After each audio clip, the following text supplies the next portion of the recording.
Very good morning all of you. So आज हम लोग क्या बात करने वाले हैं। अच्छा, पहली बार जो दर्शक हैं आप लोगों के लिए ये है, अगर आप पहली बार इस चैनल पे विज़िट कर रहे हैं तो मैं आपको बस बताना चाहता हूँ, यहाँ पे हम लोग हेल्थ, साइंस और टेक्नोलॉजी इस तरह की चीज़ों के बारे में हम लोग डिस्कशंस करते हैं, कुछ अपडेट्स इन्फॉर्मेशंस यहाँ पे शेयर करते हैं। तो अगर आप लोगों को इसमें कोई इंटरेस्ट हो तो हमारे चैनल के साथ जुड़े रहिए। और जैसे कि आज का थंबनेल आपने देख लिया होगा, हम लोग आज कैंसर सीरीज़, एक न्यू सीरीज़ हम शुरू करने वाले हैं जहाँ पे हम कैंसर्स के बारे में बात करेंगे, कैंसर के वेरियस टाइप्स और भी बहुत सारी चीज़ें जो भी हैं। अब कैंसर में बात करें क्योंकि मेरी अपनी खुद की रिसर्च कैंसर पर है, तो ऑब्वियसली कैंसर का मैं सोचा एक सीरीज़ पैरेलली हम क्यों नहीं शुरू कर लें। जैसा जैसा मुझे टाइम मिलेगा उस हिसाब से मैं कभी गेमिंग पे, कभी कोविड और कैंसर, उस हिसाब से मैं बनाता जाऊँगा वीडियोज़ और आप लोगों को अपडेट करूँगा। साथ साथ हम इस चैनल पे और भी दूसरे साइंस के टॉपिक और ये सब चीज़ें हम धीरे धीरे इस प्लेलिस्ट में जोड़ते जाएंगे जैसे जैसे मुझे टाइम मिलता है। लेकिन आज हम कैंसर के बारे में बात करेंगे और कैंसर के हम सिर्फ बेसिक चीज़ के बात करेंगे, कैंसर क्या है क्या नहीं वगैरह, सिंपलेस्ट फॉर्म में। फिर फर्दर इसके सब्सिक्वेंट वीडियोस आएंगे जहाँ पर हम कैंसर के टाइप्स और स्ट्रक्चर इन सब चीज़ों के बारे में हम डिटेल डिस्कशंस करेंगे। तो फिलहाल आज हम लोग शुरू करते हैं विथ इंट्रो। तो लेट स्टार्ट इट।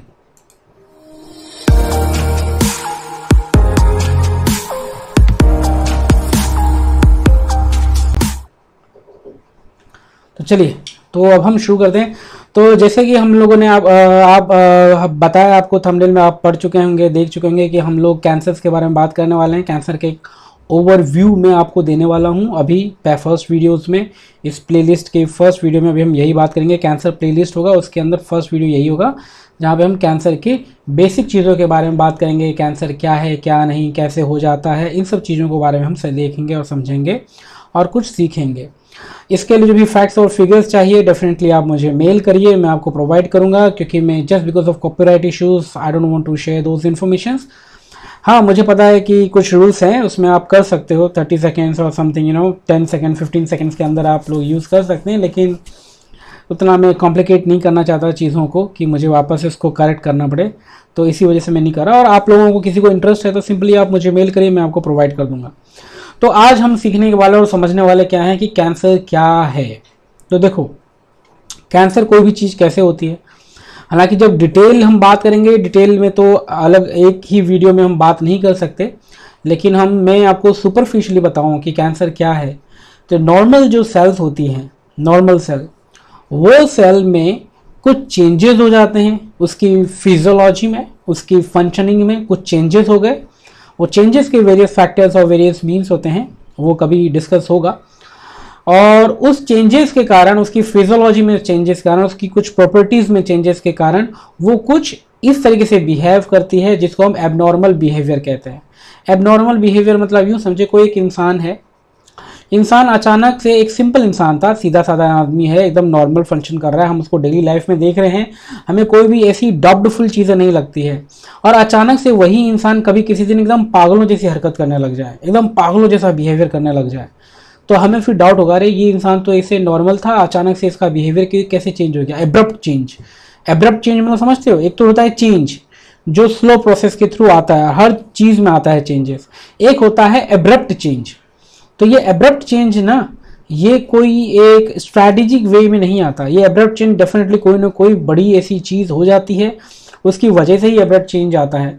तो वो इंसान अचानक से पागलों की तरह बिहेव करने लग जाए, जो कल तक तो नॉर्मल था अचानक से ये हो, तो हमें डाउट होगा, यार कहीं कुछ तो हुआ तो नहीं है, कुछ गड़बड़ तो नहीं है।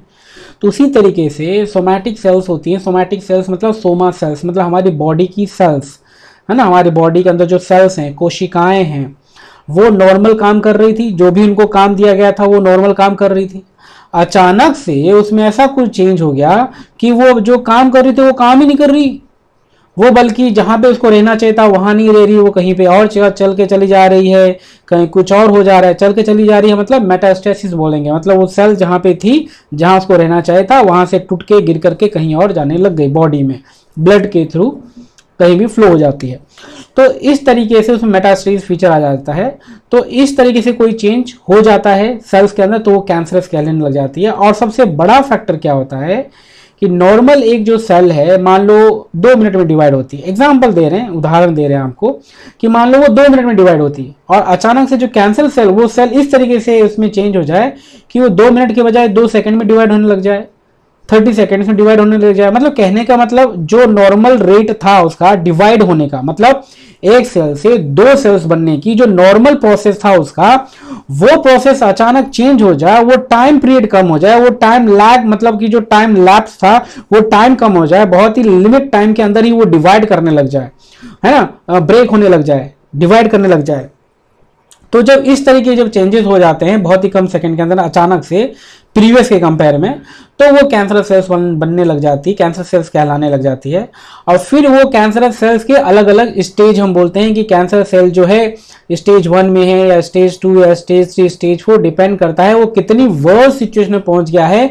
मतलब उसमें स्पेशली हम देखते हैं इसमें इन्वेडिंग स्ट्रेंथ कितना हो गया। इन्वेडिंग स्ट्रेंथ से मतलब है कि वो कितनी आसानी से या कितनी स्ट्रेंथ के साथ किसी दूसरी जगह या किसी दूसरे टिश्यूज को इन्फेक्ट कर सकता है, उसके अकॉर्डिंग हम उसको बोलते हैं स्टेजेस में हमने डिवाइड कर रखा है। और स्पेशली जो मेटास्टेसिस स्टेज जो आती है वो स्पेशली 3rd और 4th, किसी किसी में 3rd स्टेज में आती है, किसी किसी में 4th स्टेज में आती है, लेकिन ज्यादातर 3rd 4th के एज पे मान लो या ज्यादातर 4th स्टेज में होती है कि मेटास्टेसिस कंडीशन कहलाती है। अब मेटास्टेसिस कंडीशंस क्या होती है, कैंसर ग्रो कर गया, एक ट्यूमर का फॉर्म। देखो कैंसर जब भी ग्रो कर, मान लो इधर ये कैंसर सेल है तो डिवाइड करते करते करते करते करते इस तरीके से ट्यूमर बन जाएगा, ट्यूमर मास बन जाएगा। अब इस ट्यूमरस मास से थोड़ा बहुत लिक्विड निकलता रहता है ना, उसको कुछ टेक्निकल टर्म्स हम बोलते हैं, नॉन हेल्थ केयर वालों को जानने की जरूरत ही नहीं है। तो अब वो कैसा होता है, यूं समझे कि जेली है, जेली, उस जेली को अगर हम रखते हैं कहीं भी किसी भी सरफेस पे, फिर उस जेली को सरफेस से हटाओ तो थोड़ा सा लिक्विड मिलेगा आपको। तो वो जो थोड़ा सा लिक्विड है वो कैंसर जैसा ही बिहेव होता है, सेमी सॉलिड स्टेज जैसी होती है। तो लिक्विड धीरे धीरे उसमें से निकलता रहता है धीरे धीरे, और उसी लिक्विड में कुछ सेल्स, कैंसर की कुछ सेल्स ब्रेक होकर टूट करके नीचे गिरती है और ब्लड में मिक्स होकर चली जाती है।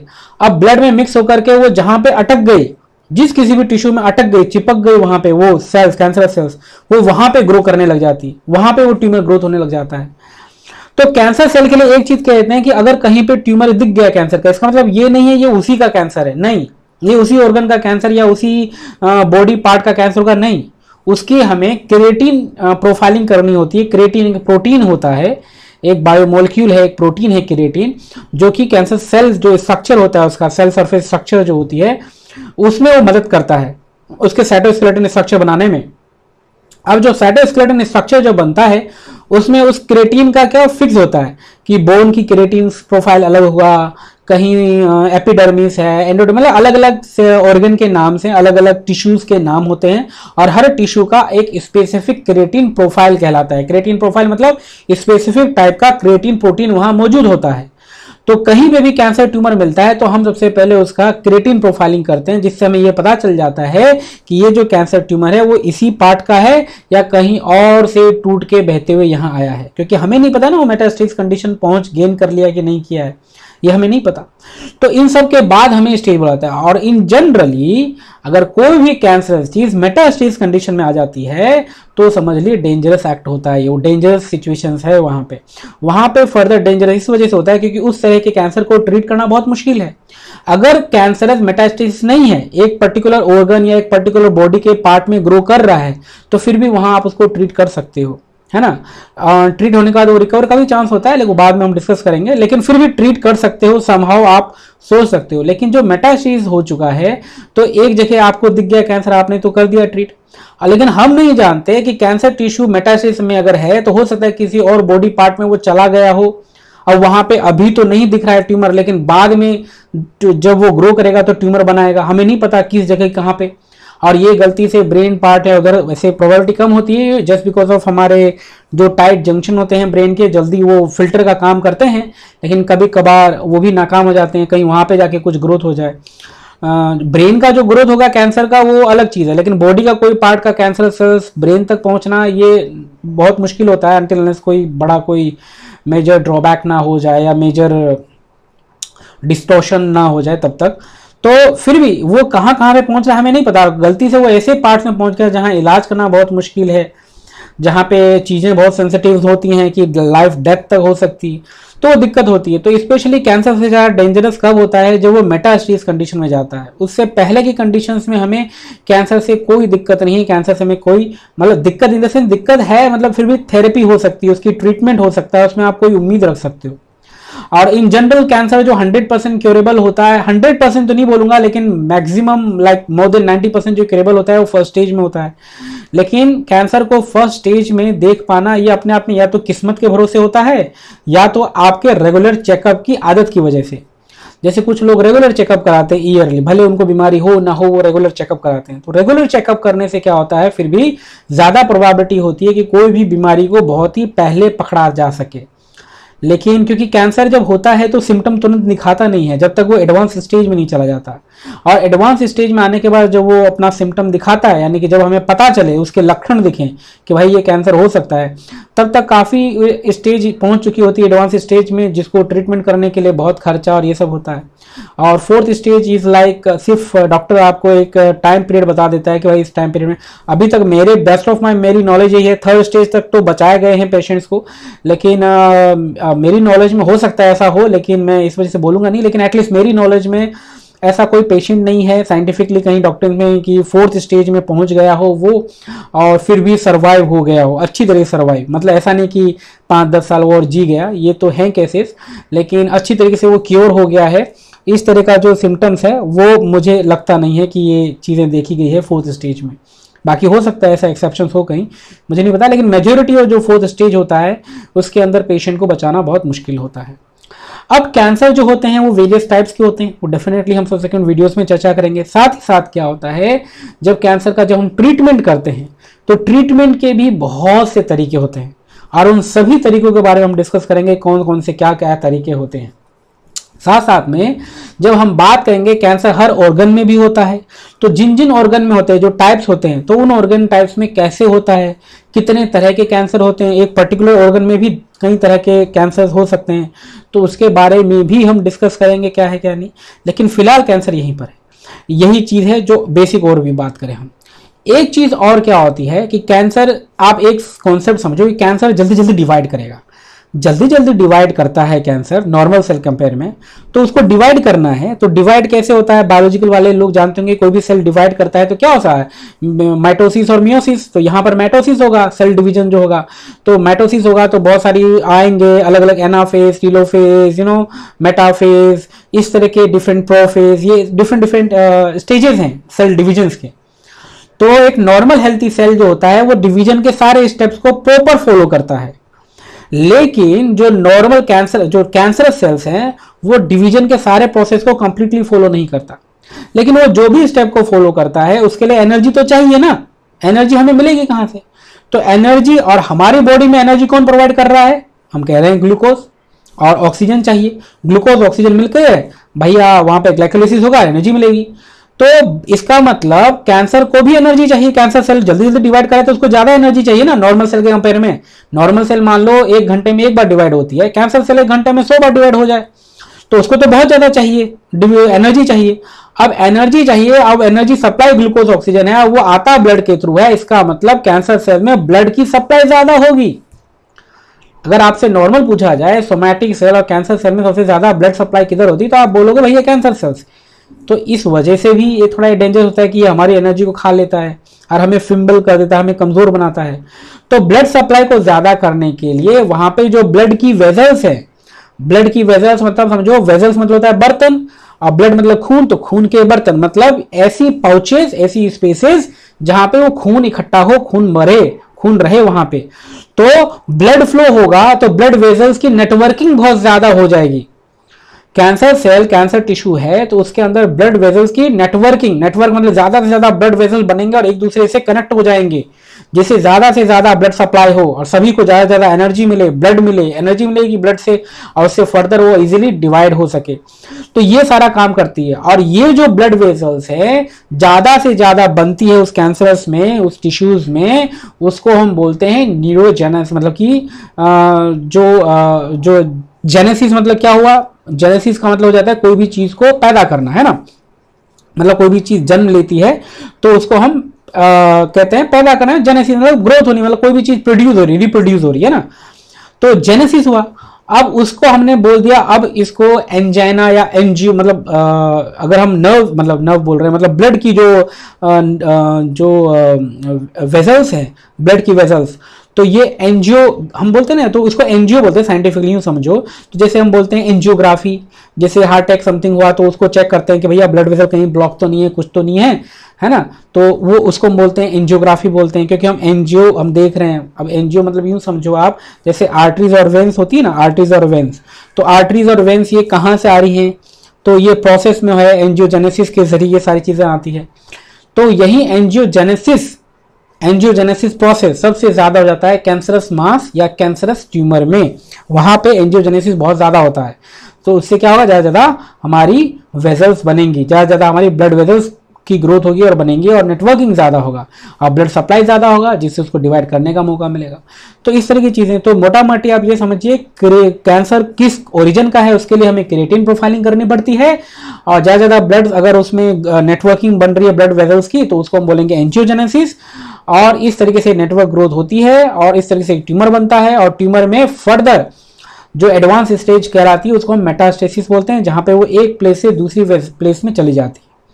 और देखो सोमैटिक और कैंसर सेल में ये तीसरा डिफरेंस है कि नॉर्मल सेल एक किसी दूसरे टिश्यू के अंदर घुस करके अपनी ग्रोथ नहीं कर सकता, लेकिन कैंसर सेल ऐसा कर सकता है। अगर वो बोन से ओरिजिन हुआ है तो भी वो जाके ब्रेन में घुस करके अपनी ग्रोथ कर सकता है, या हार्ट में घुस करके अपनी ग्रोथ कर सकता है, या फिर लीवर में घुस के अपनी ग्रोथ कर सकता है। यानी वो किसी भी टिश्यू को पेनिट्रेट करने की कैपेबिलिटी कैंसर सेल्स रखता है और वहां जाके अपनी ग्रोथ कर सकता है। तो इस तरीके से सारी चीज़ें हैं कैंसर्स के बातें में। और अगर हम इसमें देखें इसके अंदर और कुछ एक्स्ट्रा पॉइंट अगर मैंने डाल रखा हो तो हाँ, तो इसमें कुछ मैंने डाल नहीं रखा। हाँ, ये चीज़ मैंने आपको बोली थी, एक चीज़ बस खाली और थोड़ा सा है कि ये मैंने बताना पॉइंट भूल गया कि ये जो कैंसर्स हुआ, कोई भी नॉर्मल सेल कैंसरस क्यों हो गई। तो वैसे तो मैंने बोला था कि बहुत सारे फैक्टर्स के बारे में हम बात करेंगे बाद में धीरे धीरे, हालांकि इन जनरल आपको बता देता हूँ। इन जनरल यही बात बोलना है कि कैंसरस जो है, जो नॉर्मल सेल जो कैंसरस बन जाती है, पहला कारण तो होता है भाई wearing tearing process. Wearing tearing मतलब कोई भी सेल का बहुत ज्यादा यूज होने लग जाए, बहुत ज्यादा यूज, तो उसके चक्कर में क्या होता है ना, कई बार डीएनए खराब हो जाता है, क्योंकि डिवाइड हो रहा है, तो कभी कोई प्रोसेस लैक हो गया, बार बार उसको यूज कर रहे हो, बार बार यूज कर रहे हो, नहीं डिवीजन बहुत ज्यादा कुछ हो रहा है वहां पे, तो उनके डीएनए में कुछ प्रॉब्लम हो सकती है वियरिंग टियरिंग प्रोसेस की वजह से। तो म्यूटेंट डीएनए बन गया, मतलब ऐसा डीएनए जो नॉर्मल नहीं है, अब एबनॉर्मल डीएनए बन गया। अब एबनॉर्मल डीएनए बन गया तो उस सेल्स को फर्दर जो डिवाइड करेगी तो एबनॉर्मल सेल ही बनाएगा, और यही एबनॉर्मल सेल फिर ज्यादा बनता जाता है और वो जो है नॉर्मल सेल हमारी कैंसरस बन जाती है। तो वियरिंग टियरिंग प्रोसेस। अब वियरिंग टियरिंग प्रोसेस की आत्मा क्या है भाई, डीएनए डैमेज। अब डीएनए डैमेज जिस तरीके से करो, कभी कभार क्या होता है अल्ट्रावायलेट, कभी कभार क्या मतलब ultraviolet is one of the reason कि अल्ट्रावायलेट रेस पड़ती है तो डीएनए हमारा डैमेज हो जाता है। तो डीएनए डैमेज, अब कहाँ का डीएनए डैमेज होगा, स्किन सेल्स का, क्योंकि अल्ट्रावायलेट पहले स्किन की सेल्स पे ही पड़ेगी, तो वहां का डैमेज हुआ तो स्किन कैंसर हो सकता है, जिसे हम विटिलिगो बोलते हैं, वहां की वो डिजीज हो सकती है जो एंशिएंट टाइम से ही ट्रीटमेंट हो रहा है उसका। तो वैसे तीसरी क्या चीज हो सकती है, कोई केमिकल हो सकता है जिसको हम म्यूटाजेंस बोलते हैं, यानी कि ऐसी कोई भी चीज या ऐसा कोई भी एजेंट जो कि म्यूटेशन कोज करे उसको हम बोलते हैं म्यूटाजन। म्यूटेशन मतलब कोई भी चीज में एब्रप्ट चेंजेस। तो यहाँ पे हम बात करें डीएनए में म्यूटेशन, तो डीएनए में एब्रप्ट चेंजेस मतलब डीएनए एक ऐसी चीज में बदल गया, ऐसा कॉम्बिनेशन हो गया न्यूक्लियोटाइड्स का कि वो बिल्कुल अननोन है, बिल्कुल डिफरेंट है कॉम्बिनेशन, या बिल्कुल डिफरेंट स्ट्रक्चर बन गया डीएनए का, तो म्यूटेंट डीएनए। तो ऐसा कोई भी केमिकल फैक्टर्स या ऐसा कोई भी फैक्टर्स जो डीएनए में चेंज कर सकता है वो म्यूटाजेंस कहलाते हैं। तो कई बार केमिकल के कारण भी ऐसा हो जाता है।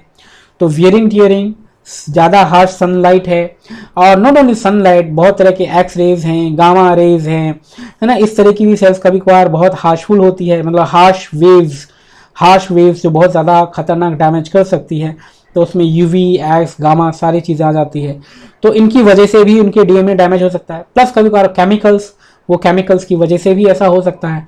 तो यानी कोई भी ऐसी चीज़ जो हमारे नॉर्मल सेल के डीएनए को डैमेज कर दे, और डैमेज ऐसा करे मतलब म्यूटेट डीएनए बना दे, ऐसा एक तो डैमेज खत्म, तो सेल खत्म हो गई, एक तो ये हो गया। एक है कि डैमेज डीएनए बनाया है, म्यूटेटेड डीएनए बनाया है, मतलब सर्वाइवल है, भले वो नॉर्मल नहीं अब एबनॉर्मल, लेकिन वो सर्वाइव कर रहा है, एक वो चीज। तो मतलब सर्वाइवल तो है लेकिन वो म्यूटेट कर दे, तो ये जो कंडीशंस कहलाती है हमारी, तो इसको हम बोलेंगे, इस वाली जो कंडीशंस को बोलेंगे, ये हमें कैंसर कोज कर देगा, है ना। तो म्यूटेशंस जो है कैंसर कोज करेगा, तो एक इस तरीके से होता है। तीसरा क्या होता है कि जब कोई भी सेल है वो उसका अपना टाइम पीरियड हो गया, उसने अपना फंक्शन कर लिया, अब उसे क्या होंगी, अब वो खत्म हो जाना चाहिए, उसको मरना चाहिए, अब उसको डिस्ट्रॉय हो जाना चाहिए, उसे वॉर्म आउट मतलब उसको बाहर निकाल देना चाहिए, है ना। कि हर एक सेल की एक टाइम पीरियड है, इतने में इसको काम करना है। अब उतना टाइम करने के बाद भी वो पड़ी रहे, गलती से भी समय, ऐसा होता नहीं है, लेकिन हमारा बॉडी का सिस्टम समहाउ लैग कर जाए और उसे प्रॉपर तरीके से खत्म ना करे और वहाँ वो बनी रहे, तो वो फर्दर म्यूटेट बन जाती है और वो फर्दर कैंसर कोज कर सकता है। एक इस तरीके का भी एक रीज़न है जो ये कंडीशन प्रोवाइड करता है, तो मतलब कैंसरस कंडीशन प्रोवाइड करता है। तो यानी ऐसी कोई भी कंडीशंस, अगर हम एज एन समरी अगर हम समझें, तो ऐसी कोई भी कंडीशन जो हमारे नॉर्मल डीएनए को एबनॉर्मल बना दे, मतलब बिल्कुल ही डिफरेंट काइंड ऑफ फंक्शन बना दे, तो वो डेफिनेटली कैंसरस सेल्स हो जाएंगी मैक्सिमम। और कैंसरस सेल्स में भी अगर मेटास्टेसिस हो गया तो it is about last stage है वो, और उसमें बचाना पेशेंट्स को ना के बराबर होता है। मेरी नॉलेज में नहीं है कि मेटास्टेसिस वाले को भी बचाया गया है, मेटास्टेसिस प्योर मेटास्टेसिस हो गई है कंडीशंस, तब भी अच्छी खासी तरीके से उसको क्योर कर लिया गया, मुझे नहीं पता। लाइफ एक्सपेक्टेंसी हम जरूर बढ़ा सकते हैं, 2 साल 5 साल 10 साल हो सकता है ऐसा हो, लेकिन मुझे नहीं लगता कि 100% क्योर हो जाए मेटास्टेसिस कंडीशंस में, एटलीस्ट मेटास्टेसिस में। थर्ड स्टेज में फिर भी बिलीवेबल है, फर्स्ट सेकंड में तो अच्छा खासा ट्रीटमेंट हो भी जाता है। हाँ, अब ये बात समझिए, कैंसर सेल अगर ट्रीटमेंट हो भी गया first second stage third stage में, तो इसका मतलब ये नहीं है कि उसको खुली छूट मिल गई और वो कुछ भी कर सकता है, नहीं।